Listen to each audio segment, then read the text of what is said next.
السلام علیکم ورحمۃ اللہ وبرکاتہ۔ معزز حضرات، 13 ستمبر 2025 بروز ہفتہ بعد نماز عشاء ہماری اسی مسجد السلام نے فضیلت الشیخ اسد اللہ عثمان عمری مدنی حفظہ اللہ کا دورہ ترجمۃ القرآن کا درس رکھا گیا ہے۔ آپ تمام حضرات سے گزارش ہے ضرور شریک ہونے کی کوشش کریں۔ خواتین کے لیے بھی پردے کا انتظام کیا گیا ہے۔ معزز حضرات، سچ بات یہ ہے کتنے لوگ ہم میں ایسے ہیں جسے سورۃ الفاتحہ کا ترجمہ نہیں معلوم، کتنے لوگ ایسے ہیں سورۃ الاخلاص کا معنی نہیں معلوم، کتنی رکعتیں نماز میں پڑھتے ہیں، قرآن پڑھتے ہیں، ترجمہ نہیں معلوم ہے۔ قرآن سے ہمارا یہ تعلق ہے، لیکن دنیا کے معاملے میں کوئی ایسا میسیج آ جائے، کوئی ایسا خط آ جائے جو زبان ہم نہ جانتے ہوں، چار آدمی کے پاس جاتے ہیں کہ پڑھ کے سنائیے میرے لیے کیا میسیج آیا۔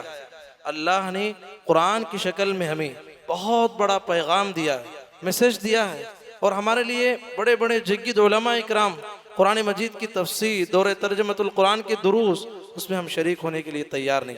یہ ہمارے لیے بہت بڑی افسوس کی بات ہوگی اس وقت جب انسان قبر میں چلے جائے گا، پھر اللہ سے پوچھے گا کہ پروردگارا مجھے موقع دے دے کہ میں قرآن سیکھنا چاہتا ہوں، سمجھنا چاہتا ہوں۔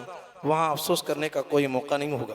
قبر میں جو عام طور پر 3 سوالات ہوتے ہیں، 3 سوالوں کا جواب اگر ایک مومن صحیح دے دیتا ہے، صحیح وہی دے گا جو قرآن سے جس کا تعلق ہوگا، جو ایک مومنانہ زندگی گزارے گا۔ وہ سوال کا جواب تب دینے کے بعد فرشتے پوچھتے ہیں یہ جوابات کیسے تمہیں معلوم ہوئی؟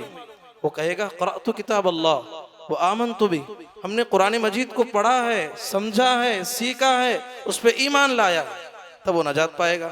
جو قرآن کو پڑھا ہی نہیں، سیکھا ہی نہیں، قرآن سے کوئی تعلق نہیں ہے، ایسے دروس میں بھی شریک نہیں ہوتا ہے، خود تو نہیں پڑھتا لیکن ایسے دروس میں شامل بھی نہیں ہوتا، تو آخرت میں اسے اتنا بڑا عذاب ملے گا، فرشتہ اتنے بڑے گرزے سے اس کو مارے گا، اتنی بڑی چیخ مارے گا کہ پوری کائنات میں اس کی آواز پھیل جائے گی، اور مارتے ہوئے فرشتہ کہے گا لا تلیت ولا دریت، نہ تو قرآن مجید کو تو نے پڑھنے کی کوشش کی ہے، نہ سمجھنے کی کوشش کی ہے، اسی لیے تیری نوبت آئی ہے۔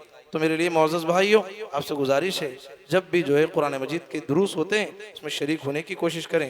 خواتین سے بھی گزارش ہے ضرور شریک ہونے کی کوشش کریں۔ کل کا درس ہے دورہ ترجمۃ القرآن بعد نماز عشاء ہماری اسی مسجد السلام میں، ضرور شریک ہونے کی کوشش کریں۔